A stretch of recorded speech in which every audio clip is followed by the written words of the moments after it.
হযরতে জাবের রাদিয়াল্লাহু তাআলা আনহু আমার নবী পাক সাল্লাল্লাহু আলাইহি ওয়াসাল্লামকে নিয়ে গেলেন চকির নিচে, দেখাচ্ছেন ইয়া রাসূলুল্লাহ দেখুন আমি দুই সন্তানকে এইখানে লুকিয়ে রেখেছি যাতে আপনি দাওয়াতটা মিস না করেন।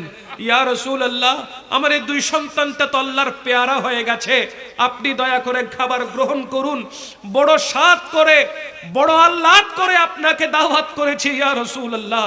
আমার রাসূলে পাক সাল্লাল্লাহু আলাইহি ওয়াসাল্লাম বলে দেখি তাদের চেহারা থেকে কাপড়গুলো সরাও, কম্বলগুলো সরাও, আমি রাসূল একটু দেখতে চাই।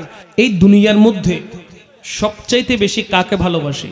আল্লাহ এবং আল্লাহর রাসূল সাল্লাল্লাহু আলাইহি ওয়াসাল্লামকে। এরপরে আমরা ভালোবাসি যিনি আমাদেরকে জন্ম দিয়েছেন, মা এবং বাবা। আমরা যখন বিবাহিত হই, বিয়ে করি, তখন আমরা আমাদের সন্তানদেরকে ভালোবাসি, মোহাব্বত করি। তাহলে ভালোবাসার ক্যাটাগরি আছে।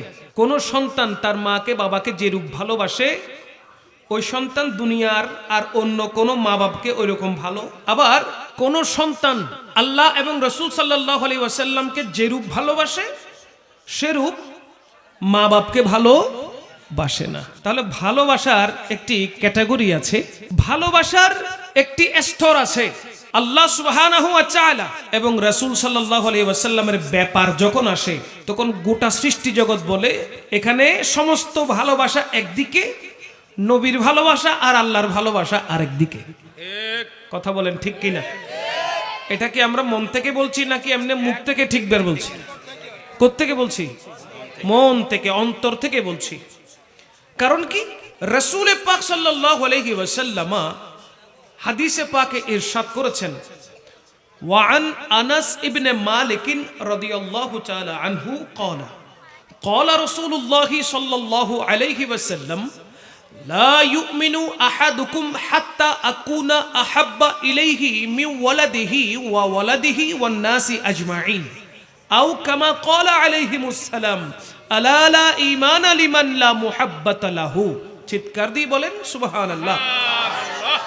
রাসূল পাক সাল্লাল্লাহু আলাইহি ওয়াসাল্লাম হাদিসে মুবারাকায় ইরশাদ করেছেন, যতক্ষণ পর্যন্ত তুমি তোমার মাতা-পিতার চাইতে বেশি, সন্তান সন্ততির চাইতে বেশি, জায়গা জমির চাইতে বেশি, ধন দৌলতের চাইতে বেশি, এমন কি নিজের জানের চেয়ে বেশি আমি রাসূলকে মুহাব্বত করবে না, ততক্ষণ পর্যন্ত তুমি প্রকৃতপক্ষে ঈমানদার হতে পারবে না।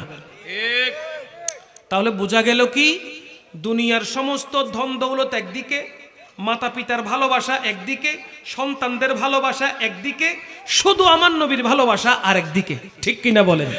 নবীকে পাওয়ার জন্য সবাইকে কোরবান করতে হবে, নবীকে মুহাব্বত করার জন্য সবার মুহাব্বতকে ফেলে দিতে হবে, নবীকে ভালোবাসার জন্য, নবীকে মুহাব্বত করার জন্য, নবীর শানে নিজের জানকে উৎসর্গ করার জন্য গোটা দুনিয়ার সব কিছু একদিকে রাখতে হবে। তখন আপনি প্রকৃতপক্ষে মুসলমান মুমিন হতে পারবেন, আপনার প্রতি আল্লাহ পাক রব্বুল ইজ্জতের রহমত এবং দয়া থাকবে। তাহলে যা ইনকাম করেছেন, যা অর্জন করেছেন, সব নবীর জন্য কোরবান করতে হচ্ছে না? কথা নাই। যা অর্জন করেছেন সব নবীর প্রেমে কোরবান করতে হচ্ছে, সব নবীর জন্য উৎসর্গ করতে হচ্ছে। একটু চিন্তা করে দেখেন কেন উৎসর্গ করছেন?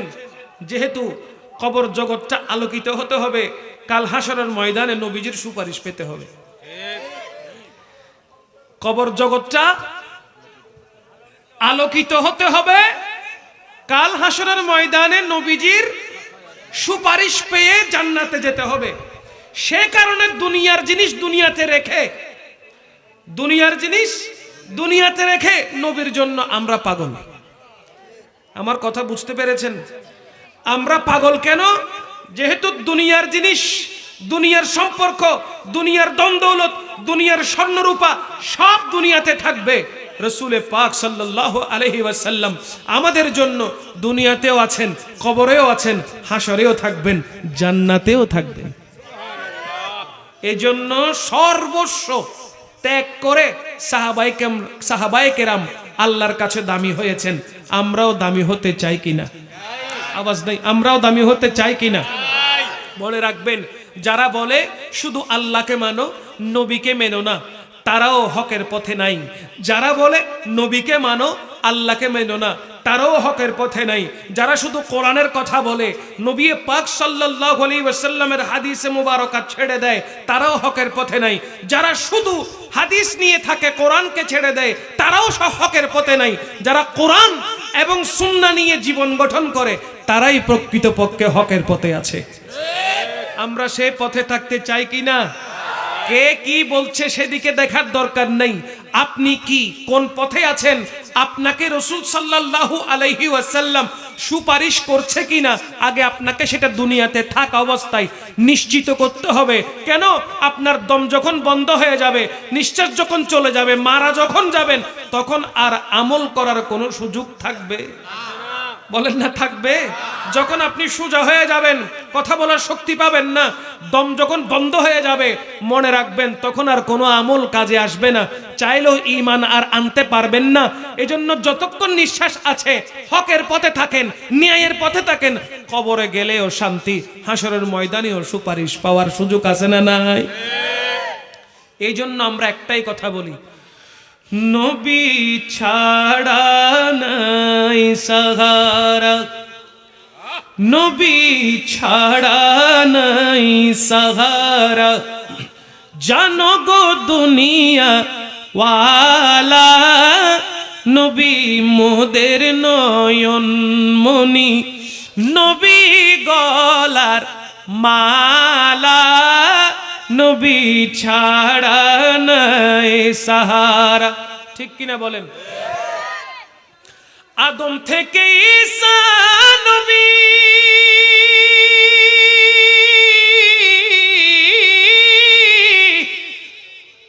নফসি নফসি করবেন সবই। আদম থেকে ঈসা নবী, নফসি নফসি করবেন সবই।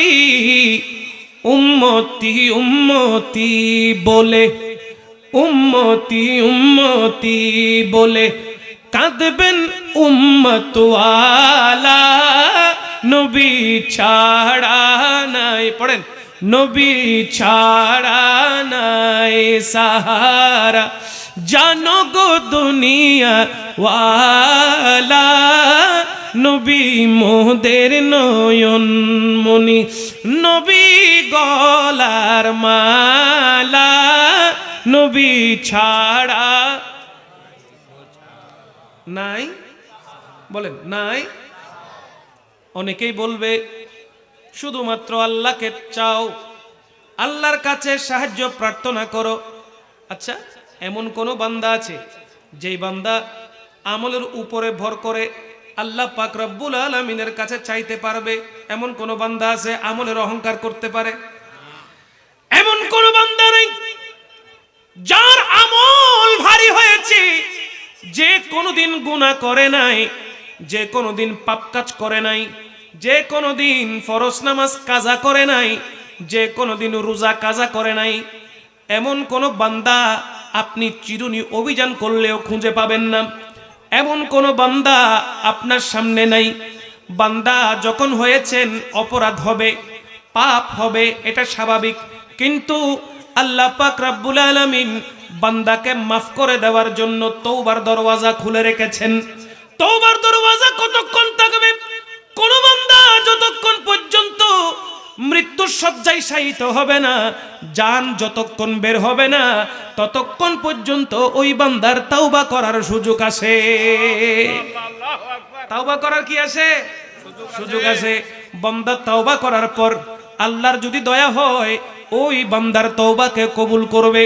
মনে রাখবেন, বান্দা কোনোদিন আল্লাহর দরবারে কথা বলতে পারে না, ও আল্লাহ আমি তো ইবাদত বেশি করেছি, তুমি আমাকে জান্নাত দাও। ও আল্লাহ আমি তো বেশি রোজাদার ছিলাম, আমি তো বেশি নামাজি ছিলাম, আমি বেশি যাকাত দিতাম, আমি সদকা দিতাম, আমি ফিতরা দিতাম, আমি পরোপকারী ছিলাম। ও আল্লাহ তুমি আমাকে মাফ করে দাও, এই আমলগুলোর উসিলে জান্নাত দাও। আল্লাহ কি দিবে? না। কোনো গ্যারান্টি আছে? না। নামাজ পড়ছেন, তাকবীরে তাহারিমা করেছেন, মাথার মধ্যে বিভিন্ন ব্যবসার চিন্তা ঘুরপাক খাচ্ছে, মাথার মধ্যে বিভিন্ন টেনশন, বিভিন্ন দুশ্চিন্তা ঘুরপাক খাচ্ছে, মাথার মধ্যে বিভিন্ন দুশ্চিন্তা ভর করেছে। আপনি চাকরিজীবী, আপনার বসকে কিভাবে রাজি করাবেন, মাথার মধ্যে ঘুরপাক খাচ্ছে। নামাজ পড়ছেন আল্লাহর জন্য, কিন্তু চিন্তা করছেন দুনিয়ার মানুষের জন্য। কথা কোন ঠিক কিনা? নামাজ পড়ছেন আল্লাহর জন্য, কিন্তু আপনার মগজে চিন্তা চলতেছে দুনিয়াবি চিন্তা। আপনার ওই নামাজ আল্লাহর দরবারে পৌঁছাবে না। ঠিক কিনা বলেন? নামাজের মধ্যে যদি দুনিয়াবি চিন্তা থাকে, নামাজের মধ্যে যদি দুনিয়াবি চিন্তা থাকে, ওই নামাজ আল্লাহর দরবারে কবুল হয় না। কোন নামাজ কবুল হবে? আপনাকে চিন্তা করতে হবে আমি আল্লাহর, আল্লাহ আমার। আপনাকে চিন্তা করতে হবে আমি আল্লাহর, আল্লাহ আমার। আল্লাহ আমাকে দেখছেন, আমি আল্লাহর সামনে দাঁড়িয়ে আছি। আল্লাহ আমাকে দেখছেন, আমি আল্লাহর সামনে দাঁড়িয়ে আছি। সালাত আদায় করছি শুধু একটু আল্লাহর দয়া পাওয়ার আশায়। কেউ যদি মনে করে সালাত আপনাকে জান্নাতে নিয়ে যাবে, এটা ভুল কথা। সালাত আপনাকে জান্নাতে তখন নিয়ে যাবে তখন আপনার ইবাদতের মধ্যে আল্লাহ এবং আল্লাহর রাসূল সাল্লাল্লাহু আলাইহি ওয়াসাল্লামের মোহাব্বত সংযুক্ত হয়ে, মনোযোগী হয়ে আপনি খুশু হুজুর সাথে সালাত যখন আদায় করবেন, আপনি নিজেও বুঝতে পারবেন আপনার দিলের মধ্যে এক ধরনের প্রশান্তি থাকবে। আপনার দিলের মধ্যে এক ধরনের প্রশান্তি থাকবে। এখন তো নামাজ পড়ে মসজিদ থেকে দৌড়ে কিভাবে ব্যবসায় ঢুকবো, মসজিদ থেকে দৌড়ে কিভাবে আবার চাকরিতে জয়েন করব, ঘরে কিভাবে যাব, খেলার মাঠে কিভাবে যাব, কিভাবে বন্ধুদের সাথে আড্ডাবাজি করব, কিভাবে মার্কেটে যাব, কিভাবে ঘোরাঘুরি করব, সারাক্ষণ খালি মাথায় ওই চিন্তাগুলো ঘুরঘুর করে। কথা বলেন না কেন? আমল দিয়ে আল্লাহকে রাজি করা সহজ? কথা কন। আমল দিয়ে আল্লাহকে রাজি করা সহজ নয়। ইবলিশের চাইতে বেশি আমল করছিল কিনা? দুনিয়ার মধ্যে এমন কোন জায়গা নাই যেখানে ইবলিশ শয়তানের মাথা সিজদা পড়ে নাই। সরিষা পরিমাণ জায়গা দুনিয়াতে বাকি ছিল না যেখানে সে আল্লাহর নামে সিজদা করে নাই। কিন্তু সেই ইবলিশ, যার নাম ছিল আজাজিল ফেরেশতা, আল্লাহ তাকে কি বানিয়ে দিয়েছে? শয়তান। বলেন না, কি বানিয়ে দিয়েছে? শয়তান। কেন? আল্লাহ বলেছেন উসজুদু লি আদমা, আদমকে সিজদা করো। ফাসাজাদু ইল্লা ইবলিসা, অতঃপর সকল ফেরেশতারা সিজদা করেছে ইল্লা ইবলিসা, ইবলিস ছাড়া। ইবলিস সিজদা করে নাই। প্রশ্ন করেছে আল্লাহ, এই আমার হুকুম মানলি না কেন? ইবলিস কি বলে? আমি আগুনের তৈরি, আমি কেন মাটিকে সিজদা করব? আমি আগুনের তৈরি, আমি কেন মাটিকে সিজদা করব? অথচ তার উচিত ছিল আল্লাহর হুকুম মান্য করা। সে আল্লাহর হুকুম না মেনে যখন অহংকার করেছে, আল্লাহ জান্নাত থেকে লাঠি দিয়ে বের করে দিয়েছে। ঠিক কিনা বলেন? যার ইবাদত মুহূর্তের ভিতরে নষ্ট হয়ে যায়, যার ইবাদত ধূলিসাৎ হয়ে যায়, একটু চিন্তা করে দেখেন, আমরা তো তার মতো হায়াত পাবো না, তার মতো ইবাদত বন্দেগী করার সুযোগ নাই। এরপরও আমরা কি ইবাদত নিয়ে অহংকার করতে পারবো? এই জোরে বলেন না পারবো? পারবো না। আমরা সব সময় তালাশ করব আল্লাহর দয়া। এই বলেন কি চাইবো? বলেন কি চাইবো? আমরা সব সময় আল্লাহর দয়া কামনা করব। আমরা সব সময় আল্লাহর রহমত কামনা করব। আমরা সদা সর্বদা আল্লাহর রহমত নিয়ে চলার চেষ্টা করব। তখন আপনি দুনিয়াতে সাকসেস, কবরে গিয়ে আপনি শান্তি পাবেন, কাল হাসরের ময়দানে আপনি জান্নাতীদের কাতারে উঠতে পারবেন। আমরা কি আমল করতে চাই না? আমরা কি আল্লাহ পাক রব্বুল আলামিনের প্রেমে, দয়াল নবীজির প্রেমে নিজের জীবনটাকে কি অতিবাহিত করতে পারি না? জোরে কন্যা, জোরে জোরে জোরে জোরে। তো পারলে, এখনো বাহিরে অনেকে ঘোরাঘুরি করছে, তারা কি আমার কথাগুলো শুনছে না? কথা কন্যা, শুনছে না? আমি অনুরোধ করব কিছুক্ষণ সময় দেন, মাহফিলে বসেন, রু ঠান্ডা হয়ে যাবে ইনশাআল্লাহ। আল্লাহুম্মা সাল্লি আলা মাওলানা মুহাম্মাদ ওয়া আলা আলিহি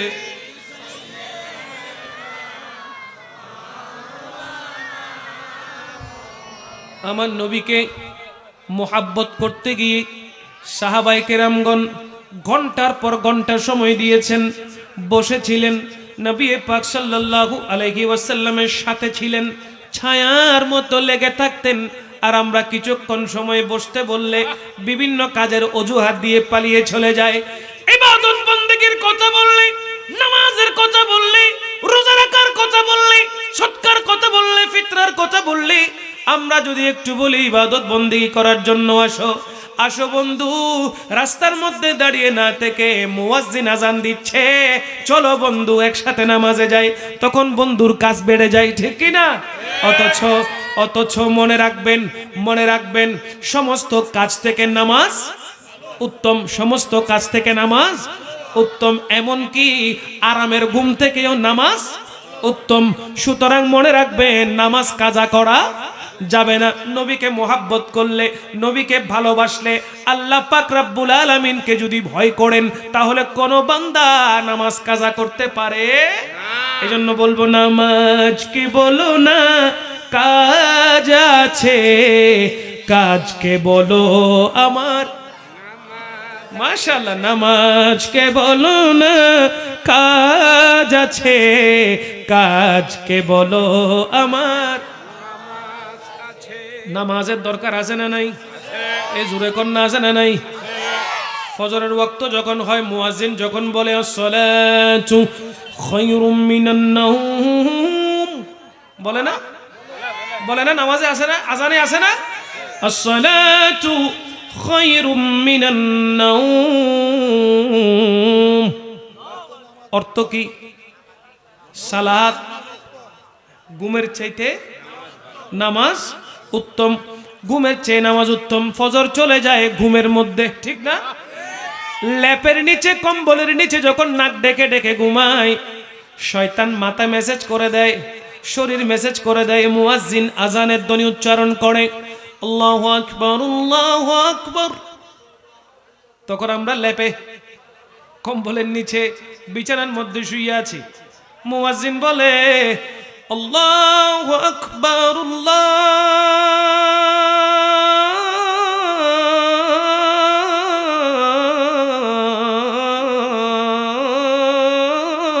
আকবার বলে কিনা? আমরা তখন কোথায়? লেবের তলে, কম্বলের নিচে, আরাম আরাম আরাম আর আরাম, আর কিছু চাই না। অথচ মুমিন বান্দারা আজানের ধ্বনির আগে উঠে যায়, তাহাজ্জুদের নামাজ পড়ে, মুয়াজ্জিনের আজানের ধ্বনি শুনে মসজিদের দিকে দৌড়ে, ঠিক কি না? আমাদের নামাজ পড়তে হবে কি হবে না?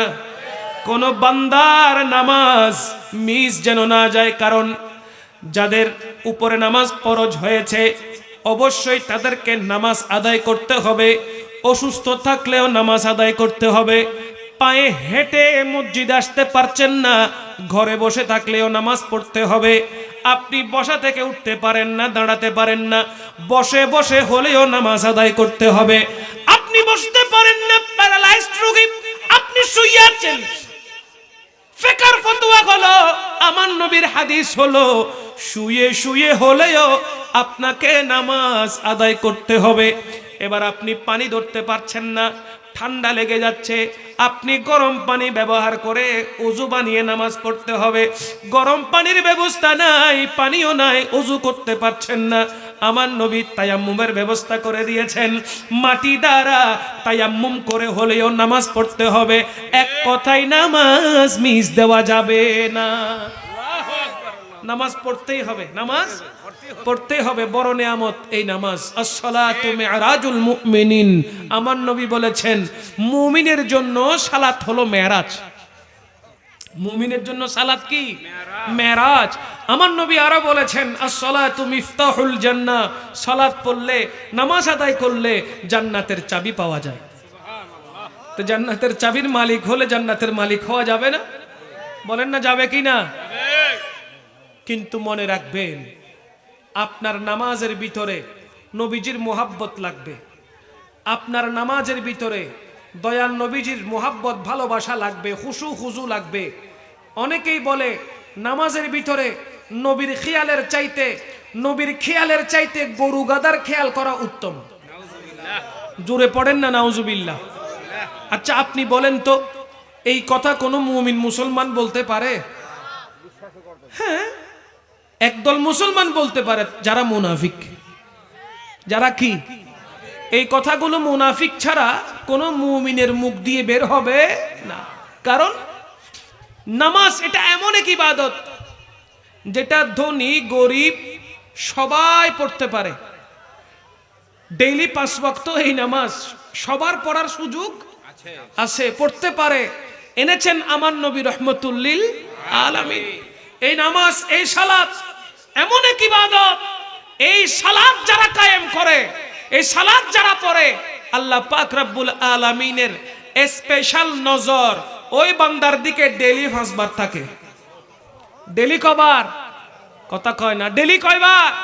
5 বার থাকে। আমরা নামাজ পড়তে চাই কিনা? এই কথা কয় না। নামাজ পড়তে চাই কিনা? আল্লাহ পাক আমাদেরকে 5 ওয়াক্ত নামাজি হিসেবে কবুল করুক।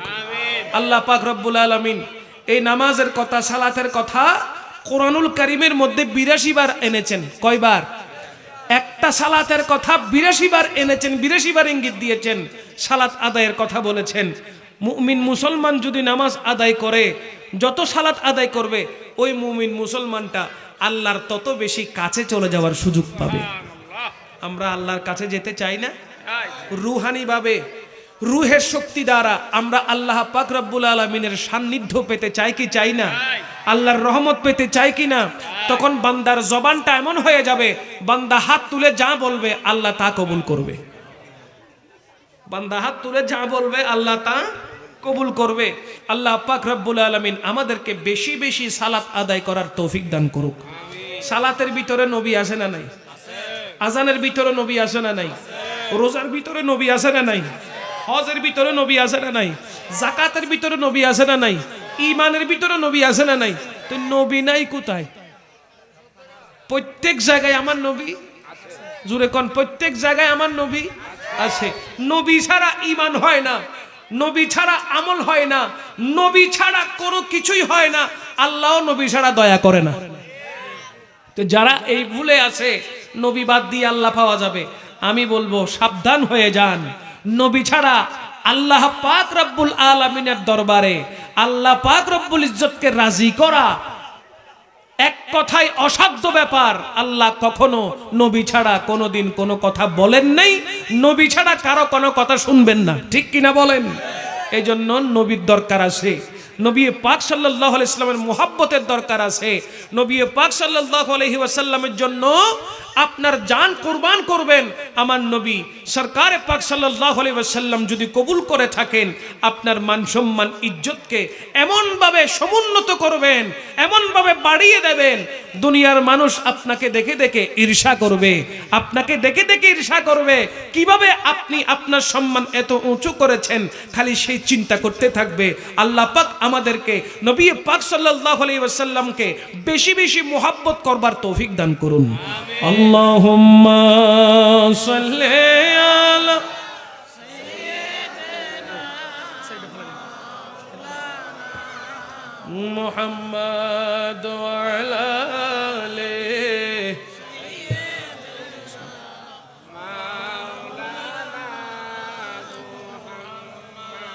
ভালো করে লক্ষ্য করুন, সাহাবায়ে কেরাম আমার নবীকে কেমন করে মুহাব্বত করতেন। আমরা কিছুক্ষণ সময় নবীর জন্য কোরবান করতে পারি না। রাসূল পাক সাল্লাল্লাহু আলাইহি ওয়াসাল্লামের জলিলুল কদর সাহাবী হযরতে জাবের রাদিয়াল্লাহু তাআলা আনহু আমার নবীকে একদিন খানা খাওয়ানোর জন্য দাওয়াত দিলেন। নবী যদি কোথাও খানা খেতে যান, একা যাবেন নাকি সাহাবীদেরকে নিয়ে যাবেন? মাশাআল্লাহ। আমার নবী পাক সাল্লাল্লাহু আলাইহি ওয়াসাল্লামকে যিনি দাওয়াত করেছেন, ওনার নাম কি? হযরত জাবের। হযরত, জোরে কোন, নাম শিখে ফেলেন। সাহাবীর নাম শিখলেও ইবাদত, সাহাবীর নাম নিয়ে দোয়া করলে দোয়া কবুল হয়ে যায়। এজন্য নামটা শিখেন। নাম কি? হযরতে জাবের রাদিয়াল্লাহু তাআলা আনহু দাওয়াত করলেন আমার নবীকে। আমার নবীকে যখন দাওয়াত দিলেন, আমার নবী দাওয়াত কবুল করলেন। বললেন, জাবের, আগামী কালকে দুপুরে তোমার ঘরে মধ্যাহ্ন ভোজন হবে, তোমার ঘরে মধ্যাহ্ন ভোজন হবে, দুপুরের খাবার খাওয়া হবে। হযরতে জাবের খুশি না বেজার? জোরে কন্যা। হযরতে জাবের রাদিয়াল্লাহু তাআলা এক দৌড়ে ঘরের মধ্যে আসলেন, সহধর্মিনীকে বলতে লাগলেন, ও আমার সহধর্মিনী, আমাদের ভাগ্য খুলে গেছে, আমাদের নসিব খুলে গেছে, আমাদের ঘরে আগামীকাল রাহমাতুল লিল আলামিন মেহমানদারি নিবে, আমাদের ঘরে মেহমান হয়ে আসবে রহমাতুল লিল আলামিন। এখন সহধর্মিনী খুশিতে আত্মহারা, হযরতে জাবের রাদিয়াল্লাহু তাআলা আনহু খুশিতে আত্মহারা। আবার উভয়ে যখন একটু পরামর্শ করছেন, ও জাবের, ও আমার স্বামী, আমাদের ঘরের মধ্যে তেমন কোনো খাবার দাবার নাই, দয়াল নবীকে তো দাওয়াত করে ফেলেছো, কি খাওয়াবা? হযরতে জাবের বললেন, চিন্তা করো না, ঘরের মধ্যে যে একটা ছাগল আছে, আমার দুই বাচ্চা যে ছাগল নিয়ে খেলা করে, দয়াল নবীর জন্য ওই ছাগলটাকে আল্লাহর রাস্তায় কুরবানি দিয়ে মাংসগুলো আমার নবীর কাছে পেশ করা যাবে। ঘরের মধ্যে কিছু রুটি আছে, কিছু আটা আছে, সেই আটাগুলো দিয়ে রুটি করবা, রুটি দিয়ে ছাগলের গোশত দিয়ে রাসূল পাক সাল্লাল্লাহু আলাইহি ওয়াসাল্লাম দুপুরের মধ্যাহ্ন ভোজন করবেন। উভয়ে পরামর্শ নিয়ে নিল। সব পরামর্শগুলো করার পরে যখন ফজর হলো, ফজরের সালাত আদায় করবার পর রাসূল আরবি সাল্লাল্লাহু আলাইহি ওয়াসাল্লামের জলিলুল কদর সাহাবী হযরতে জাবের রাদিয়াল্লাহু তাআলা আনহু ওই ছাগলটা ধরার জন্য বড় ছেলে আব্দুল্লাহকে ডাক দিল, ও আমার আব্দুল্লাহ, আমার বড় সন্তান, তুমি কই? আসো আসো, ছাগলটা জবে করার জন্য বাবাকে একটু সাহায্য করো। হযরতে জাবের রাদিয়াল্লাহু তাআলা আনহুর বড় সন্তান 7 বছর, কয় বছর? 7 বছরের বড় সন্তান একসাথে গেলেন। জাবের রাদিয়াল্লাহু তাআলা আনহু ছাগলটাকে কিভাবে জমিনে রাখলেন, পাগুলো কিভাবে বাঁধলেন, পাগুলোকে কিভাবে ধরলেন, চুরিকে কিভাবে ধরলেন, জবে কিভাবে করলেন, সব ওনার সন্তান আব্দুল্লাহ দেখছে কি দেখে নাই? বলেন না, বলেন না। ছাগলটাকে জবে করানো হলো, ছাগলটাকে ছিলা হলো, মাংস টুকরো টুকরো করে হলো। মাংস করার পরে যখন পাতিলের মধ্যে দেওয়া হয়েছে, ওনার ছোট সন্তান ঘুম থেকে জেগে উঠেছে, চিৎকার দিয়ে বলে, আব্বা হুজুর, আপনি কোথায়? আপনি কোথায়? আমাকে আমার ছাগলটা দেন, একটু খেলবো। ছাগল কি আছে না জবে হয়ে গেছে? আছে না নাই? কথা কর না বাবা, ছাগল আছে না নাই? ছাগল জবে হয়ে গেছে, চুলার মধ্যে উঠে গেছে, ছাগল সিদ্ধ হচ্ছে, রান্না হচ্ছে। এখন বড় ভাই ছোট ভাইকে জড়িয়ে ধরে বলে, ও ছোট ভাই শুনো, আজকে রাহমাতুল লিল আলামিন আমাদের ঘরে আসবে। ছোট ভাই বলে, তো রাহমাতুল লিল আলামিন আসলে কি হয়েছে? ছোট বাচ্চা তো বুঝে না, 3-4 বছরের বাচ্চা কতটুকু বুঝবে? আব্দুল্লাহ বলে, বড় ভাইজান বলতেছেন, ও আমার ছোট ভাই, বুঝলা না, আমার নবী আসতেছেন, আব্বা হুজুর ওই ছাগলটাকে জবে করে দিয়েছেন, এটা রান্না হচ্ছে, সুতরাং ছাগল আর জিন্দা নাই, মারা গেছে, রান্না হচ্ছে, চুলাতে আছে। ছোট ভাই মানতে চাচ্ছে না, আমাকে না বলে ছাগলটা আবার কিভাবে জবে করালো, আমাকে না বলে ছাগল জবে কিভাবে করলো, কান্নাকাটি শুরু করে দিয়েছে। বড় ভাই জড়িয়ে ধরছে, আদর সোহাগ করার পরে ছোট ভাই বলে, বড় ভাই ছাগলটাকে কিভাবে জবে করছে একটু আমি দেখবো। সুবহানাল্লাহ পড়েন না? ছাগলটা কিভাবে জবে হয়েছে একটু আমি দেখবো। দুজন তো ছোট। বড় ভাই বলে, আসো আমি তোমাকে দেখাই। ঘরের পিছনে নিয়ে গেলেন, খেজুর গাছের নিচে ছোট ভাইকে বলছেন, ভাই ছাগলকে এইভাবে শোয়ানো হয়েছে, এটা বলে ছোট ভাইকে শুইয়ে দিয়েছেন। হাত পা গুলো ছিঁড়াছিঁড়ি করছে, হাত পা গুলো ধরে বেঁধে রাখা হয়েছে। চুরিটা নিয়েছে, যে চুরি দিয়ে ছাগল জবে করা হয়েছিল ওই চুরিটা নিয়েছে। এটা নেওয়ার পরে বড় ভাই ছোট ভাইয়ের গলায় চুরি রাখলো। রাখার পরে বড় ভাই ছোট ভাইকে বলছে, ও আমার ছোট ভাই ছুরিটাকে এইভাবে রাখছে। ছোট ভাই বলে, তো ছুরি দিয়ে কি করছে? বলে, এইভাবে করে জবে করে দিয়েছে। বড় ভাই ছোট ভাইকে এখন কি করে দিচ্ছে? বলেন বলেন, কি করে দিচ্ছে? হায় হায় হায়। বড় ভাই যখন ছোট ভাইকে জবে করে দিল, সাথে সাথে নিচে থাকা পরে থাকা ছোট ভাই হাত পা ছড়িয়ে ছিটিয়ে চিল্লাচিল্লি আরম্ভ করে দিল, কারণ এখন তো জবে হয়ে গেছে। বড় ভাই হঠাৎ ছোট ভাইকে ডাকছে, উঠবে আর? বলেন উঠবে আর? হঠাৎ বুঝতে পারল আল্লাহু আকবার, আমি কি করলাম, আমার দ্বারা এটা কি হয়ে গেল? ছাগল যে রকম জবে হয়ে গেল, আমার ছোট ভাইটাও শেষ, আমার ছোট ভাইটাও মারা গেল। আমি এখন বাবাকে কিভাবে মুখ দেখাবো? আমি এখন হযরতে জাবেরকে কিভাবে মুখ দেখাবো? আমার আব্বা হুজুরকে কিভাবে মুখ দেখাবো? উনি আমাকে পেলে তো মেরে ফেলবে। এই কথা বলে ওই খেজুর গাছের ঢালের উপরে উঠে চুপটি করে বসে আছে। এদিকে বাবা রান্না যখন আস্তে আস্তে হচ্ছিল, দৌড়ে দৌড়ে আসছে, কতক্ষণ আমার নবী আসছে কিনা সামনের দুয়ারে যাচ্ছে। হঠাৎ মনে পড়লো আমার সন্তানগুলো কোথায়, এতক্ষণ তো সন্তানের খবর নিতে পারি নাই। হযরতে জাবের চিৎকার দিয়ে বলে, ও আমার আব্দুল্লাহ তুই কই? আমার সন্তান, ও আমার আব্দুল্লাহ তুই কই? তোর ছোট ভাই ঘুম থেকে উঠেছে কিনা? ডাকাডাকি যখন করছে, আব্দুল্লাহ বড় সন্তান কোথায়? খেজুর গাছের ঢালের উপরে চুপটি হয়ে বসে আছে। বাবা যখন পিছনের ঘরে আসলো, হায় হায় হায়, দেখতে পেল ছোট সন্তান দুনিয়া ছেড়ে চলে গেছে।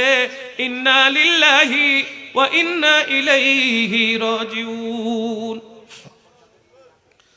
হযরতে জাবের ওই সন্তানটাকে একটা কম্বল দিয়ে মুড়িয়ে নিলেন। নেওয়ার পরে হযরতে জাবের রাদিয়াল্লাহু তাআলা ওনার সহধর্মিনীর কাছে গিয়ে সন্তানকে রাখলেন। সহধর্মিনী দেখে হাউ মাউ করে কান্না করে দিল। জাবের রাদিয়াল্লাহু তাআলা বলে, ও আমার স্ত্রী, কান্না করা যাবে না, এই সন্তান দুনিয়া থেকে চলে গেছে, কান্না করলে আবার ফিরে আসবে না, সুতরাং কান্না করা যাবে না, কোনোভাবে কান্না করা যাবে না। এই সন্তানটা যেইভাবে আসো ওইভাবে থাক। যদি তোমার কান্নার আওয়াজ কেউ শুনে ফেলে আর আমার নবীকে যদি বলে দেয়, আমার নবী প্রোগ্রাম ক্যান্সেল করে দেবে, আমার ঘরে আসতে চাইবে না। সুতরাং চুপ থাকো, চুপ থাকো। এই সন্তানগুলোকে জানাজা পড়িয়ে কবরে পরে দিব, আগে আমার নবী আমার ঘরের মেহমান হয়ে যাক। আমরা হলে কি করতাম? আরে মেহমান বাদ দে, গোল্লাই যাক মেহমান, আমার সন্তান গেছে আবার কিসের মেহমান? ঠিক কিনা বলেন? কিন্তু সাহাবীর আমল দেখেন, আমার নবীকে দাওয়াত করেছে আর আমার সন্তান গেছে, তাতে কি হয়েছে? থাক, আমার নবী তো ঘরে আসবে। জুড়ে বলেন না সুবহানাল্লাহ। হযরতে জাবের রাদিয়াল্লাহু তাআলা আবার বের হয়ে গেলেন। আব্দুল্লাহ আব্দুল্লাহ বলে ডাক দিচ্ছেন, আব্দুল্লাহর কোনো খবর নাই। তিনি যখন চতুর্দিকে হযরতে আব্দুল্লাহ রাদিয়াল্লাহু তাআলা হুকে খোঁজার জন্য বের হয়ে গেলেন, আব্দুল্লাহ ভয় পেয়ে খেজুর গাছের আগা থেকে লাফ দিয়েছে। এখন লাফ দেওয়ার সময় জমিনে পা পড়ার আগে ওনার মাথাটা বড় এক পাথরের সাথে লেগে মাথা দুই ভাগ হয়ে গেছে। বড় ছেলেও সেইখানে ইন্তেকাল। ইন্না লিল্লাহি ওয়া ইন্না ইলাইহি রাজিউন। হযরতে জাবের রাদিয়াল্লাহু তাআলা আনহু দৌড়ে গেলেন। আহা, পেছনে এত বড় আওয়াজ কেন হলো? মাথা ফুটলে অনেক বড় আওয়াজ হয়, এত আওয়াজ কেন হলো? দৌড়ে গিয়ে দেখতেছেন ওনার বড় সন্তান পাথরের সাথে মাথা লেগে মাথা দুই ভাগ হয়ে ইন্তেকাল করেছেন।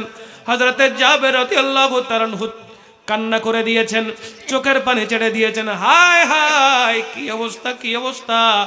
দুইটা সন্তান তো দুনিয়া থেকে চলে গেল, দুইটা সন্তান তো দুনিয়া থেকে বিদায় নিয়ে গেল। কোন বাবা কোন মা সহ্য করতে পারবে না, তোর তাজা দুইটা সন্তান দুনিয়া থেকে চলে গেল। হযরতে জাবের রাদিয়াল্লাহু তাআলা আনহু কম্বল আরেকটা দিয়ে মুড়িয়ে ওনার সহধর্মিনীকে দেখালেন, আমার বড় সন্তানটাও মারা গেছে, খবরদার চুপ, কোনো কথা বলবা না, কোনো কথা বলবা না। রহমাতুল লিল আলামিন আমাদের ঘরের মেহমান। আরে দুজাহানে কি যে হবে আমার পরিচয়, দুজাহানে কি যে হবে আমার পরিচয়, প্রিয় নবীর গোলাম ছাড়া অন্য কিছু নয়, প্রিয় নবীর গোলাম ছাড়া অন্য কিছু নয়। ঠিক কিনা? আমরা কার গোলাম? আওয়াজ নেই। আমরা কার গোলাম? বাবার সামনে কোন সন্তান মারা গেলে বাবা সহ্য করতে পারবে? মা সহ্য করতে পারবে? কিন্তু হযরতে জাবের সহ্য করেছেন কিনা? কথা কন না। হযরতে জাবেরের স্ত্রী সহ্য করছে কিনা? রান্নার মধ্যে মনোযোগী ছিল, রান্না করছেন, সন্তান চলে গেল, দুটো সন্তান মারা গেল।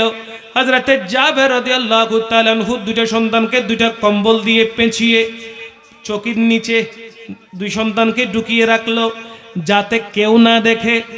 হঠাৎ হযরতে জাবের রাদিয়াল্লাহু তাআলা আনহু ঘরের সামনের দিকে বসে রইলেন, আর ওইদিকে রহমতুল লিল আলামিনের জন্য অপেক্ষা করছেন।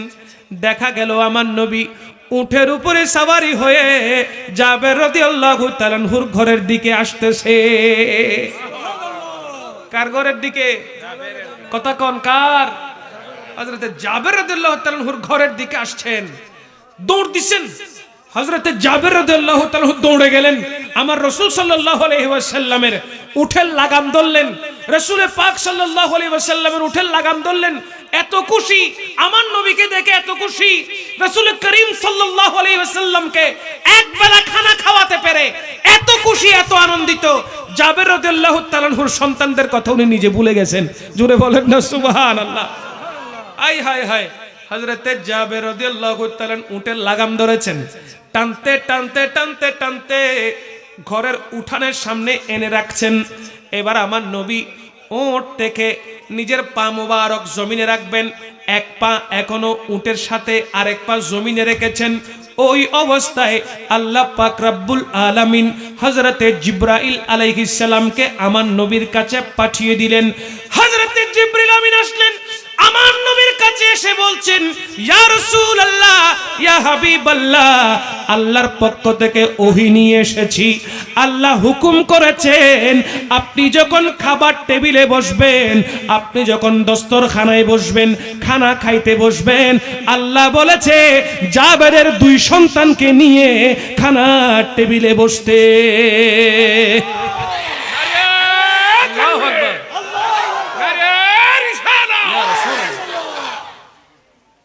খানার টেবিলে যে বসবে সন্তানগুলো কি আছে? কথা কন না বাবা। খাবার টেবিলে যে বসবে সন্তানটি আসেনি? কোথায়?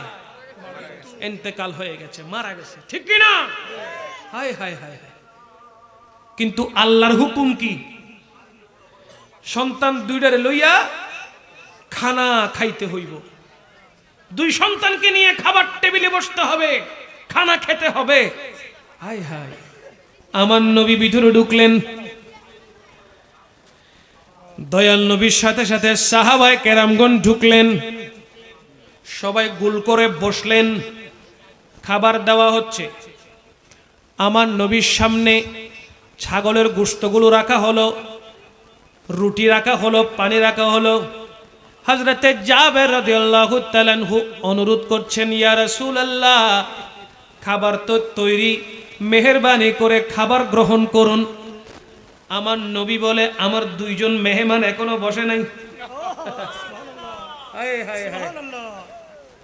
আমার কয়জন মেহমান বসে নাই? আমার দুইজন মেহমান এখনো বসে নাই।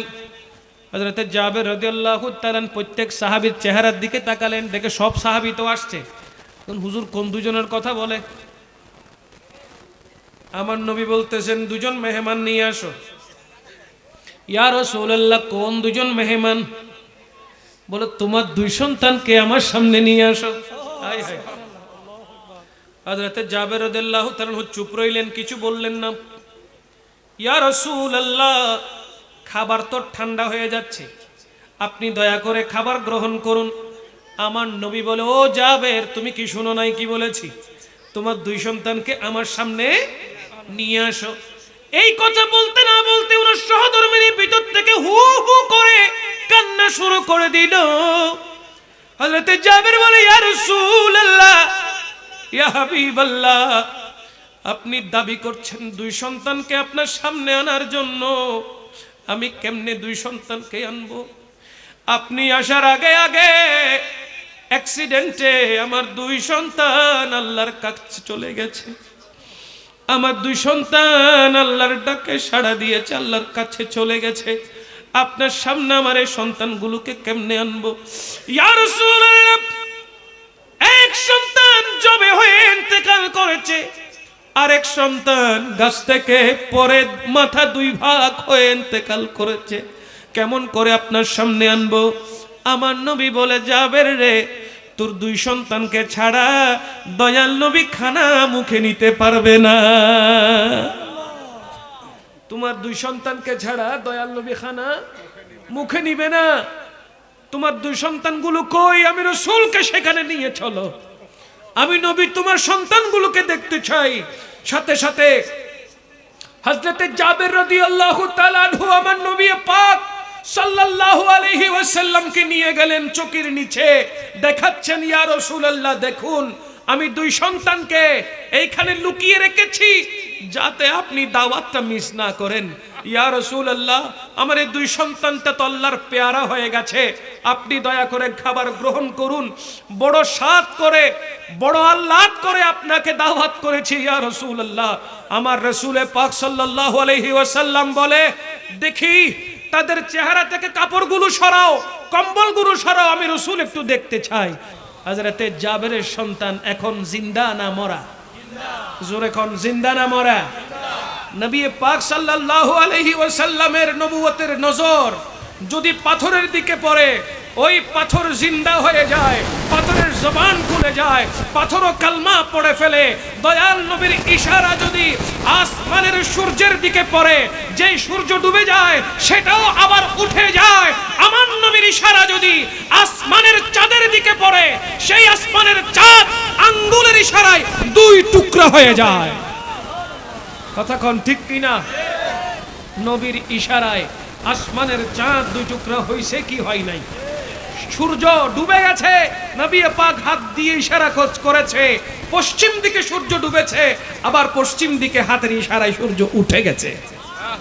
আবু জেহেলের হাতের মুষ্টিতে যে মরা পাথর ছিল, ওই 7টি মরা পাথরের দিকে নবুয়তের আঙ্গুল মুবারক যখন পড়েছে, সাথে সাথে 7টি মরা পাথর জিন্দা হয়ে আমার নবীর কালমা পড়ে ফেলেছে। বলেন না সুবহানাল্লাহ।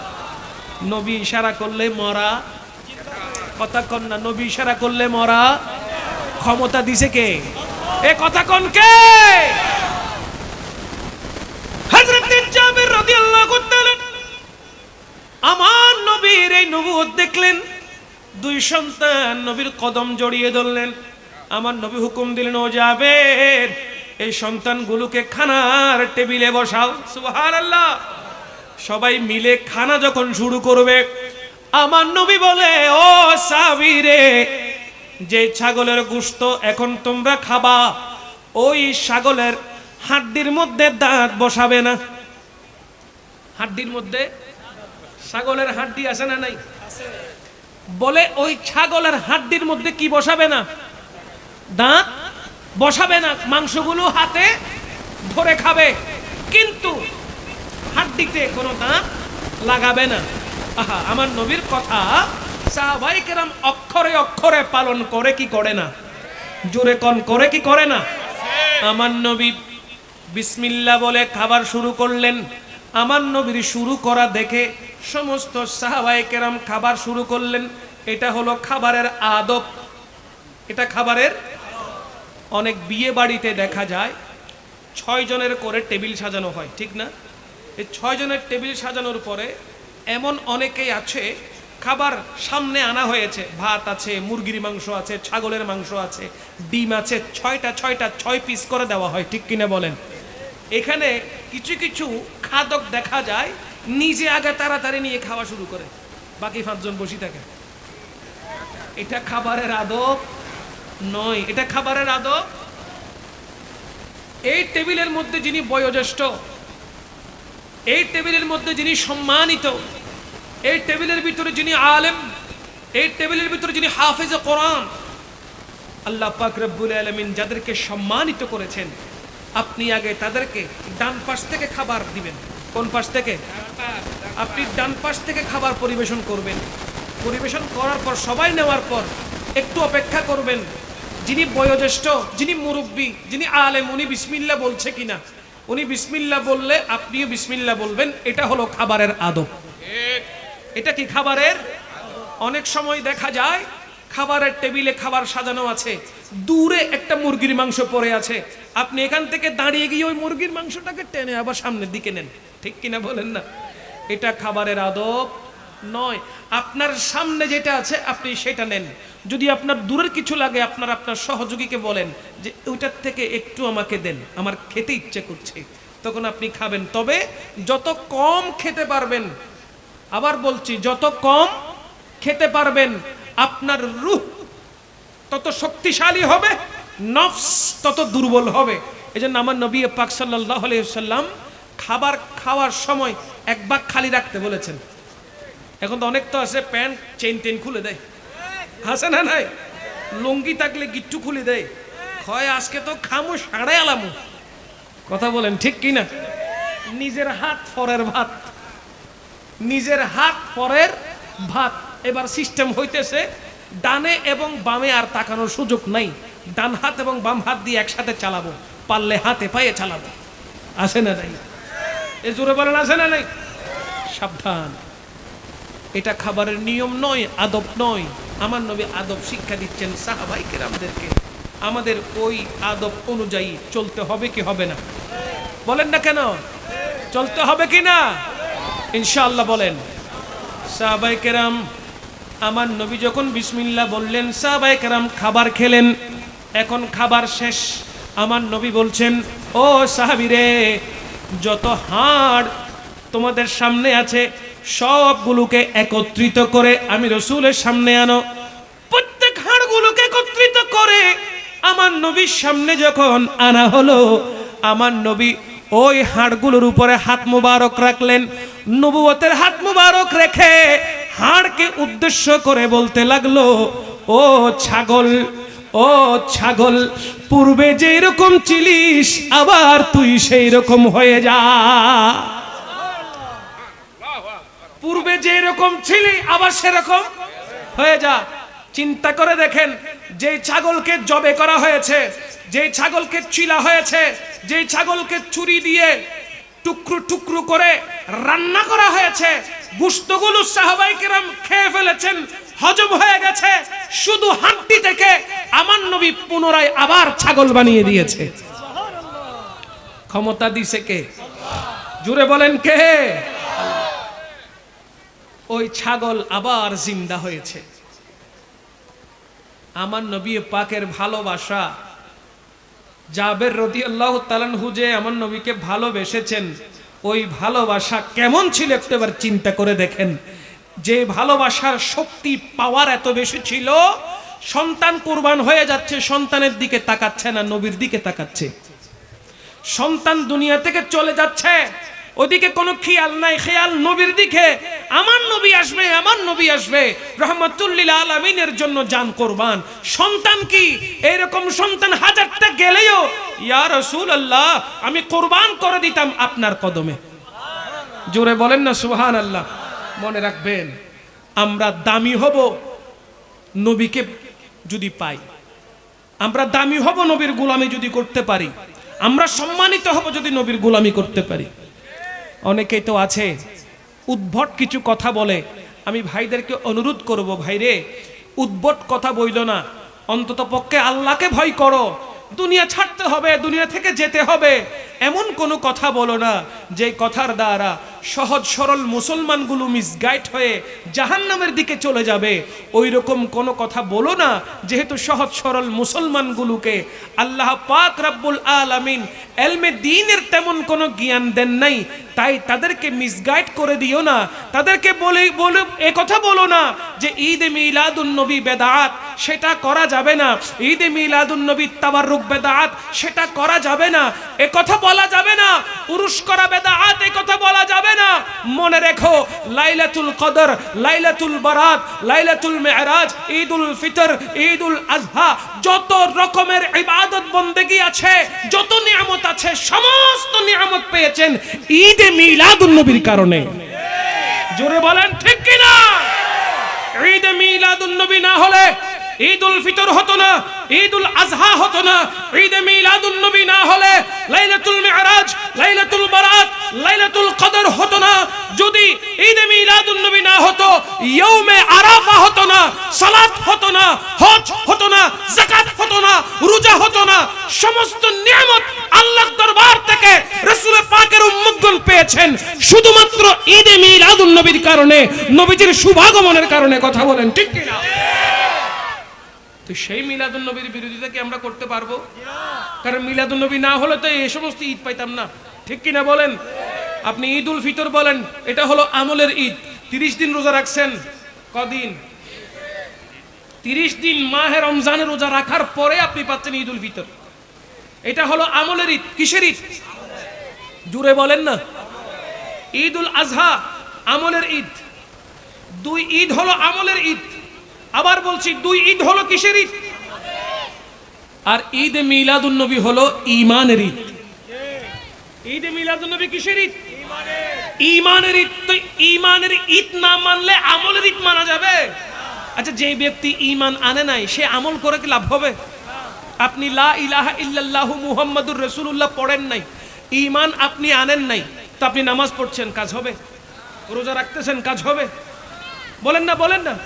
হজ করতেছেন, যাকাত দিচ্ছেন, সদকা দিচ্ছেন, ফিতরা দিচ্ছেন, সমস্ত টাকা পয়সা লুটাই দিচ্ছেন, কাজ হবে? কাজ হবে কেন? আপনি ঈমান আনেন নাই। আগে ঈমান আনেন না, ঈমান আনার পরে আমল করলে আল্লাহর দরবারে সেগুলো পৌঁছাবে, আল্লাহ কবুল করবে। তা আগে ঈমান না আনলে যেরকম আমলের কোনো দাম নাই, আগে ঈমান না আনলে আমলের যেরকম কোনো দাম নাই, ঈদে মিলাদুন নবী না মানলে, ঈমানের ঈদ না মানলে ঈদুল ফিতর, ঈদুল আজহারও কোনো দাম। নবীজির নূরানি সূরত মুবারক দেখতে চান কতক্ষণ? সারাক্ষণ, সারা জীবন দেখতে চান কিডা? হাই হাই হাই হাই, নারে তাকবীর, আল্লাহু আকবার। আল কোরআনের আলো, করে করে আলো, আল হাদিসের আলো, করে করে আলো, নারে তাকবীর। কোরআন সুন্নাহর আলো, করে করে আলো, কোরআন সুন্নাহর আলো, করে করে আলো, আহলে সুন্নাত ওয়াল জামাত জিন্দাবাদ জিন্দাবাদ। নবীজির চেহারা সুন্দর না অসুন্দর? রাসূল পাক সাল্লাল্লাহু আলাইহি ওয়াসাল্লাম চেহারাটা কেমন সুন্দর এ ব্যাপারে বলা হচ্ছে। হযরতে আবু হুরায়রা রাদিয়াল্লাহু তাআলা আনহুর হাদিস একটু শুনেন। وعن أبو هريرة رضي الله تعالى عنه قال ما رأيت شيئا أحسن من رسول الله صلى الله عليه وسلم كان الشمس تجري في وجهه بولنا سبحان الله। হযরতে আবু হুরায়রা রাদিয়াল্লাহু তাআলা আনহু হাদিসে পাকে কত চমৎকার ভাবে ইরশাদ করছেন যে আমার এই 2 চোখ রাসূল পাক সাল্লাল্লাহু আলাইহি ওয়াসাল্লামের চেয়ে সুন্দর আর কাউকে দেখেনি। সুবহানাল্লাহ। ওনার চেহারার দিকে তাকালে আমার মনে হতো তার চেহারা দিয়ে সূর্য চলাচল করছে। বলেন না সুবহানাল্লাহ। বলে কি তার চেহারা দিয়ে যেন সূর্য চলাচল করছে, চলছে, এত সুন্দর তার চেহারা। জুড়ে বলেন না সুবহানাল্লাহ। হযরতে হাসান বিন সাবিত রাদিয়াল্লাহু তাআলা যিনি শায়েরে রাসূল ছিলেন, তিনি বলছেন ওয়া আহসানু মিনকা লাম তারা কাত্তু আইনি ওয়া আজমালু মিনকা লাম তালিদিন নিসাউ খুলিকতা মুবাররাম মিন কুল্লি আইবিন কাআন্নাকা কদ খুলিকতা কামা তাশাউ। চিৎকার দিয়ে বলেন না সুবহানাল্লাহ। তিনি কত চমৎকার করে বলেছেন ও আহসানু মিনকা লাম তারা কাত্তু আইনি, আপনার মতো সুন্দর আমি হাসান বিন সাবিত দ্বিতীয় আর কাউকে দেখি নাই। সুবহানাল্লাহ। ও আজমালু মিনকা লাম তালিদিন নিসাউ, কোন রমণী আপনার মতো সন্তান দ্বিতীয় আর কাউকে জন্ম দেয়নি। কাআন্নাকা কদ খুলিকতা কামা তাশাউ। ইয়া রাসূলুল্লাহ, আল্লাহ পাক রব্বুল আলামিন এমন ভাবে সুনিপুণ ভাবে আপনাকে সৃষ্টি করেছেন, যেমনি ভাবে ঠিক যেই রকম আপনি রাসূল চেয়েছেন ঠিক সেইভাবে আপনি রাসূলকে আল্লাহ পাক সৃষ্টি করেছেন। জোরে বলবেন না সুবহানাল্লাহ। قال كان رسول الله صلى الله عليه وسلم إذا سر استنار وجهه حتى كأنه قطعة من القمر। চিৎকার দিয়ে বলেন সুবহানাল্লাহ। বলে কি রাসূল পাক সাল্লাল্লাহু আলাইহি ওয়াসাল্লাম যখন খুবই আনন্দিত হতেন তখন ওনার চেহারা এমন ভাবে আলোকিত হয়ে যেত, মনে হতো যেন চাঁদের টুকরা আসমান ছেড়ে দিয়ে জমিনে নেমে এসেছে। সুন্দর না অসুন্দর? এই জুড়ে বলেন না সুন্দর না অসুন্দর? ওই সুন্দর চেহারা আল্লাহ আমাদেরকে জিন্দেগিতে একবার দেখার তৌফিক দান করুন। যে চেহারা দেখলে কলিজা ঠান্ডা হবে, যে চেহারা দেখলে জাহান্নামের আগুন হারাম হবে, যে চেহারা পাক দেখলে জান্নাত ওয়াজিব হয়ে যাবে, যে চেহারা পাক দেখলে স্বয়ং আল্লাহ পাক খুশি হয়ে যাবেন, আল্লাহ পাক রব্বুল ইজ্জত ওই রকম নূরানি চেহারা আমাদেরকে দেখবার তৌফিক দান করুক। আমার যুবক ভাইরা যারা আছেন, কিছু কথা আপনাদের জন্য বলে যায়। মা বাবার খিদমত করবেন। যদি আপনি আপনার রিজিক বাড়াতে চান, যদি আপনি আপনার হায়াত বাড়াতে চান, অবশ্যই আপনার মা বাবার খিদমত করে যাবেন। মা বাবার জন্য খরচ করবেন। মা বাবার জন্য অর্থের কার্পণ্যতা করবেন না। কি খেতে চায়, কি দরকার ওনার, সর্বোচ্চ চেষ্টা করবেন যাতে আপনার মা আপনার বাবা আপনার প্রতি সন্তুষ্ট থাকে। কারণ মনে রাখবেন, যদি বাবা আপনার প্রতি সন্তুষ্ট থাকে আল্লাহ আপনার জন্য সন্তুষ্ট হয়ে যাবে। আপনার মা যদি আপনার জন্য সন্তুষ্ট থাকে তাহলে রাসূল আরবি সাল্লাল্লাহু আলাইহি ওয়াসাল্লাম আপনার জন্য সন্তুষ্ট হয়ে যাবে। মাতা পিতা রাজি, আল্লাহ রাসূল রাজি। রিজিক বাড়াতে চাচ্ছেন, মাতা পিতার জন্য খরচ করুন। হায়াত বাড়াতে চাচ্ছেন, মাতা পিতার জন্য খরচ করুন। বিপদ থেকে বাঁচতে চাচ্ছেন, মাতা পিতাকে সম্মান করুন, ইজ্জত করুন, কথা বলুন ওনাদের সাথে, সময় পাস করুন, সময় দিন তাদেরকে। ওনাদের একটা দোয়ার বদৌলতে আপনার যত বড় মুসিবত আসুক না কেন মুহূর্তের মধ্যে সেটা উদাও হয়ে যাবে। জোরে বলেন না সুবহানাল্লাহ। মাতা পিতার প্রতি সম্মান করতে হবে কিনা, ওনাদের কথা শুনতে হবে কিনা। আমার কিশোর ভাইয়েরা যারা আছো, ছোট ছোট ভাইয়েরা যারা আছো, মা বাবার কথা শুনবা, মাতা পিতাকে শ্রদ্ধা করবা, সম্মান করবা, মাতা পিতার কথা শোনার চেষ্টা করবা। এমন কোনো কাজ করবা না যেটার দ্বারা মা বাবা কষ্ট পায়। আল্লাহ কোরআনে বলেছেন, ওয়ালা তানহারহুমা উফফিন, তোমরা মাতা পিতাকে ধমক দিও না, উফ বলিও না। তাদের সাথে সুন্দর ব্যবহার করো, সদাচরণ করো, ভালো আচরণ করো, নম্র হয়ে ভদ্র হয়ে কথা বলো। এখন তো দেখা যায় বিয়ে করার পর যে মা জন্ম দিয়েছে সেই মা পর হয়ে যায়, যেই বাবা দুনিয়াতে জন্ম দিয়েছে সেই বাবা বোঝা হয়ে যায়। মাতা পিতাকে বৃদ্ধাশ্রমে দিয়ে আসে বউয়ের কথা শুনে, ঠিক কিনা বলেন? আজ আমি যখন চট্টগ্রাম থেকে রওনা করে এই জায়গায় আসছিলাম, তখন বিদেশ থেকে আননোন নাম্বারে একটা মেসেজ আসলো যে হুজুর, আমার সহধর্মিনী আমার ঘরে থাকে না, আমার সহধর্মিনী আমার শ্বশুর বাড়িতে থাকে। যখন আমি বললাম ঘরে তো মা আছে, তাকে সেবা শুশ্রূষা করার জন্য কে আছে, তুমি আসো, চলে আসো। বলে আমি আসবো না। কারণ কি? বলে আমার উপর তো ফরজ না তোমার মা বাবাকে সম্মান করা, তোমার মা বাবাকে খেদমত করা, সেটা আমার উপর কি না, ফরজ না। আমি ওপেন চ্যালেঞ্জ করলাম। কারণ কি? ওই মহিলা কোরআন হাদিস পড়ে নাই, সে টিকটক মৌলবী কিছু আছে না নাই? কথা কন না? এই টিকটক কিছু মৌলবী আছে, আমি তাদের সাথে চ্যালেঞ্জ করলাম। টিকটক মৌলবী সোশ্যাল মিডিয়াতে বসে বসে মাতা পিতার বিরুদ্ধে খেপিয়ে তুলছে। এইরকম অনেক দুনিয়ালুবী মৌলবী আছে না নাই? কোন এই টিকটক মৌলবীগুলো বলে যে তোমার সহধর্মিনীর তো কোনো দরকার নেই, তোমার মা বাবাকে খেদমত করা। বলে তুমি সন্তান হিসেবে তোমার খেদমত করতে হবে। এখন আমি তাকে কিভাবে বুঝাই?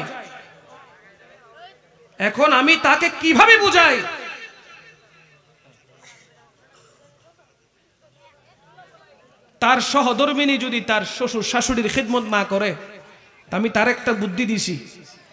আমি বললাম তুমি আরেকটা বিয়ে করো। কি বলছি? তোমার প্রথম স্ত্রী তার বাপের বাড়িতে থাকুক, দ্বিতীয় স্ত্রী ওইটাকে বিয়ে করবা যেটা বলবে আমি তোমার মা বাবার খেদমতের মাধ্যমে আল্লাহ এবং রসুলকে রাজি করার চেষ্টা করব। তুমি ওই মহিলাকে বিয়ে করো যে মহিলা তোমার মা বাবার খেদমত করবে, কারণ তোমার জান্নাত তোমার মায়ের কদমে। ঠিক কিনা বলেন? আমার নবীর হাদিস, আল জান্নাতু তাহতা আকদামিল উম্মাহাত। আমার নবী হাদিসে পাক ইরশাদ করেছেন, সন্তানের জন্য জান্নাত হলো মায়ের কদমের তলা, মায়ের পায়ের নিচে সন্তানের বেহেশত। তুমি আছো বিদেশে, তোমার বউ চলে গেছে কোথায়? বাপের বাড়ি। তো তোমার মা এখানে একা, তো তোমার সহধর্মিনীর উচিত তোমার মাকে সেবা শুশ্রূষা করা। ঠিক কিনা বলেন? তোমার বাবাকে যত্ন করা, তোমার মাকে যত্ন করা, তাদেরকে দেখভাল করা। সেটা না করে সে বাপের বাড়িতে উঠে বসে আছে, বলে তোমার মা বাবাকে খেদমত করার জন্য আল্লাহ সরাসরি আমাকে হুকুম দেয় নাই। তা আমি ওরে বললাম তোমাকে তো আল্লাহ 4টা বিয়ে করার হুকুম দিছে। কয়টা দিছে? তুমি আরেকটা বিয়ের কথা কো, হে দূরে চলে আইব। ঠিক নেই? তুমি আরেকটা বিয়ের কথা কও, সে দৌড়ে চলে আসবে তোমার শ্বশুর বাড়ি থেকে তার নিজের শ্বশুর বাড়িতে। ঠিক না বে ঠিক?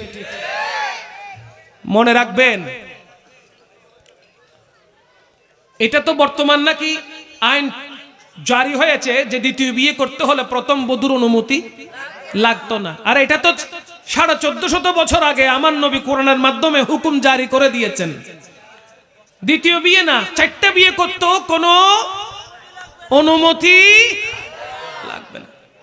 একটা সামলাইতে পারে না, 4টা কেমনে করবে? যখন ঠিক কিনা? একটা সামলাইতে কষ্ট হয়ে যায়, 4টা কিভাবে করবে? ওই একটাকে 4টার মর্যাদা দাও। ঠিক কিনা বলেন? ওই একটাকে 4টার মর্যাদা দাও, তাকে মোহাব্বত করো, ভালোবাসো, এমন ভাবে মোহাব্বত করো, এমন ভাবে ভালোবাসো যেন সে তোমার মাকে নিজের মা মনে করে, তোমার বাবাকে নিজের বাবা মনে করে। কথা বলেন ঠিক কিনা? আমি আমার মা বোনদেরকে বিনীতভাবে অনুরোধ করব, আমার বোনদেরকে অনুরোধ করব, মেহেরবানি করে সংসারে এসে সংসার ভাগ করিয়েন না, সংসারের মধ্যে আগুন লাগিয়ে দিয়েন না। আসবেন, সংসারে বসবেন, সবার সাথে মিলমিশে থেকে সংসারটাকে জোড়া লাগাবেন। ঠিক কিনা? তখন না আপনার প্রতি গুরুত্ব বাড়বে, মোহাব্বত বাড়বে, ভালোবাসা বাড়বে। নারীর মোহাব্বতে গোটা পরিবার একত্রিত হবে। জুদা করে দিয়েন না, সবাইকে একসাথে নিয়ে থাকেন, আল্লাহর পক্ষ থেকে রহমত আসতে দেরি হবে না ইনশাআল্লাহ। আল্লাহ পাক রব্বুল ইজ্জত আমাদের প্রত্যেককে মোহাব্বতের সাথে দুনিয়াদারি করার তৌফিক দান করুন। জুড়ে বলেন আমিন। আল্লাহ আজকের এই মাহফিলকে কবুল করুক, আল্লাহ আমাদের মজলিসকে কবুল করুক। আমরা যারা মাহফিল সাজিয়েছি, উপস্থিত হয়েছি, আল্লাহ পাক রব্বুল ইজ্জত প্রত্যেকের উপস্থিতিকে কবুল করুক। বর্তমান আরবি কি মাস? শাবান। রজবের আজকে শেষ, আগামীকাল থেকে শাবানের 1 তারিখ শুরু হবে। এরপর কি? রমজানুল মুবারক। আমার নবী পাক সাল্লাল্লাহু আলাইহি ওয়াসাল্লাম রজবুল মুরাজ্জব মাসটাকে আল্লাহর মাস বলেছেন, শাবান মাসকে নিজের মাস বলেছেন, মাহে রমজানুল মুবারককে বান্দার মাস বলেছেন। তাহলে আমাদেরকে রমজানের প্রস্তুতি নিতে হবে না? বলেন না, নিতে হবে না? সাহাবায়ে কেরাম শাবান মাসের মধ্যে রমজানের প্রস্তুতি নিতেন। কিভাবে? যাকাত যা আসতো সবগুলো রমজানের জন্য বসে থাকতেন না, শাবান মাসে দিয়ে কমপ্লিট করতেন। তো জিজ্ঞেস করা হলো যে হে আসহাবে রাসূলুল্লাহ সাল্লাল্লাহু আলাইহি ওয়াসাল্লাম, আপনারা রমজানের কাজগুলোকে শাবান মাসে করে সমাপ্ত করছেন, তার কারণ কি? বলে রমজানটা হচ্ছে বান্দার মাস, আমাদের মাস, তাই কোমর বেঁধে নামছি যাতে ইবাদতে কোনো হেরফের না হয়। জুড়ে বলেন না সুবহানাল্লাহ। মাহে রমজানুল মুবারক, নিঃশ্বাস নিচ্ছেন সেটাও ইবাদত, নিঃশ্বাস ছাড়তেছেন সেটা ইবাদত, ঠান্ডা পানি দিয়ে ওযু করছেন সেটা ইবাদত, সেহরি খেতে ঘুম থেকে উঠেছেন, জুতা পরছেন, কাপড় পরছেন, ডাইনিং টেবিলে যাচ্ছেন, ওযু করছেন, সবগুলো ইবাদত। সুতরাং মনে রাখবেন, এই মাহে রমজানুল মুবারকে শুধু রোজা রাখাটাই ইবাদত নয়, শুধু 5 ওয়াক্ত নামাজ পড়াটাই ইবাদত নয়, সালাতুত তারাবিহ পড়াটা ইবাদত নয়, গোটা রমজানুল মুবারকের আপনার প্রত্যেকটা হার্ট বিট, চোখের প্রত্যেকটা পলক ইবাদতে ভরপুর। কেমনে ইবাদতে ভরপুর? সহিহুল বুখারী শরীফের হাদিসে মুবারকা, ইন্নামাল আমালু বিন্নিয়াতি, কিতাবুল ঈমানে এসেছে, রাসূল আরবি সাল্লাল্লাহু আলাইহি ওয়াসাল্লাম বলছেন সবকিছু নিয়তের উপরে নির্ভরশীল। আপনি ঘুম থেকে উঠছেন সেহরি খাওয়ার জন্য, নিয়ত করেছেন রোজা রাখবেন, তো উঠার পর থেকে শুরু করে সেহরি খাওয়া গোটা সময়টাই হলো আপনার ইবাদতের মাধ্যমে কাটছে। সুবহানাল্লাহ পড়েন। কারণ আপনি নিয়ত করেছেন আপনি সেহরি খাবেন। সেহরি কেন খাবেন? বলে রোজা রাখবো তাই। তাহলে সেহরি খাওয়াটা ইবাদত। সেহরি খাওয়াটা, যেই থালে আপনি খাচ্ছেন ওই থালটাও আপনার জন্য দোয়া করছে। যে হাত দিয়ে খাচ্ছেন হাতের প্রত্যেকটা আঙ্গুল আপনার জন্য দোয়া করছে।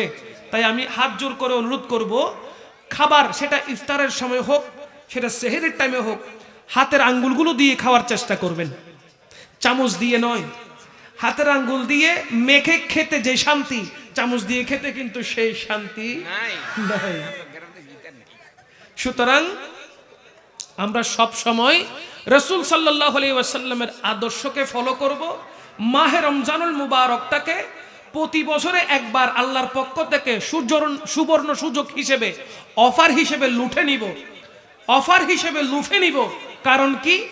একে কমপক্ষে 70, একে কমপক্ষে কি 70। একে বলতে যেমন আলিফ লাম মিম, অক্ষর কয়টা? 3টা। আলিফ মানে 70 পেয়েছেন, লাম মানে 70, মিম মানে 3 7 21, 210 নেকি আল্লাহ আপনাকে দান করেছে। মাহে রমজানুল মুবারকে মাথা বেশি গরম থাকে, বিশেষ করে আসরের টাইমে, ঠিক না? আসরের নামাজের পর, মাগরিবের নামাজের আগে, ইফতারের আগে একটু মেজাজটা গরম থাকে। কারণ কি? পেটে ক্ষুধা, পেটে ক্ষুধা, মাথা গরম, মাথা হিট হয়ে যায়। কারণ ভালো কথা বললেও তখন কি লাগে? খারাপ লাগে। এরপরে খাইতে বসছেন, ইফতার করতে বসছেন, হঠাৎ বিসমিল্লাতে লুকমার মধ্যে সোনাতের লবণ হয় নাই, তখন আর ইফতার কইরা শান্তি নাই। তখন বলে কি, এ বউ এইদিকে আয়, বিসমিল্লাহ বলে শুরু, ঠিক কি না? এগুলো করবেন না দয়া করে। বিসমিল্লাহ বলে বউ ফিটাবেন না, বিসমিল্লাহ বলে ইফতার করবেন। আল্লাহ পাক রব্বুল আলামিন আমাদেরকে নবীর তরিকা অনুযায়ী চলার তৌফিক দান করুক। ইফতার করার সুন্নতি নিয়ম আছে। খেজুর খাবেন, নয়তো দুধ, নয়তো কিচ্ছু না থাকলে পানি, পানি পান করবেন 3 ঘুঁট। একজন অপরজনকে ইফতার করানোর চেষ্টা করবেন, সেহরি করানোর চেষ্টা করবেন। যাকে ইফতার করাচ্ছেন সে রোজা রেখে যে সওয়াব পেয়েছে, আপনি একটু ইফতার করিয়েছেন খেজুর দিয়ে, চনাবুট দিয়ে, মুড়ি দিয়ে একটু ইফতার করিয়েছেন, বা কিছু নাই পানি পান করিয়েছেন, ঠিক সেম সওয়াব আল্লাহ আপনার আমলনামায় দান করবে। কোরআনে পাকের তেলাওয়াত করবেন, সালাতুত তারাবির নামাজ পড়ার চেষ্টা করবেন। 1 বছরে একবার তারাবি পড়ার সুযোগ থাকে। তারাবি কয় রাকাত? 8 না 20? এ জুড়ে বলেন, তারাবি কয় রাকাত? তারাবি কত রাকাত? এই মাসালাটা ফাইনাল হয়েছে অনেক আগে, এ নতুন করে গুতাগুতি করার কোনো সুযোগ। আমরা 20 রাকাত তারাবি পড়বো বা জামাতে, ঠিক আছে? 20 রাকাত তারাবি পড়বো বা জামাতে, কোরআনে পাকের তেলাওয়াত শুনবো, নামাজ আদায় করব। শুনতে শুনতে 1 খতম কোরআনের তেলাওয়াতের সওয়াব আল্লাহ আপনার আমলনামায় দান করবে। আর সেটা যদি রমজানে হয়, খতম দিয়েছেন একটা, কমপক্ষে 70টা কোরআনের খতমের সওয়াব, 70 থেকে শুরু হয়েছে 700 পর্যন্ত আল্লাহ পাক দান করবেন। জোরে বলেন না সুবহানাল্লাহ। আল্লাহ আমাদেরকে বেশি বেশি নেক আমল করার তৌফিক দান করুক। মাহে রমাদানুল মুবারকের সমস্ত ফয়ুজাত আল্লাহ আমাদেরকে দান করুক। রহমত, বরকত, মাগফিরাতের মাধ্যমে আল্লাহ আমাদের ঠিকানাটা জান্নাত পর্যন্ত আমাদেরকে পৌঁছার তৌফিক দান করুক।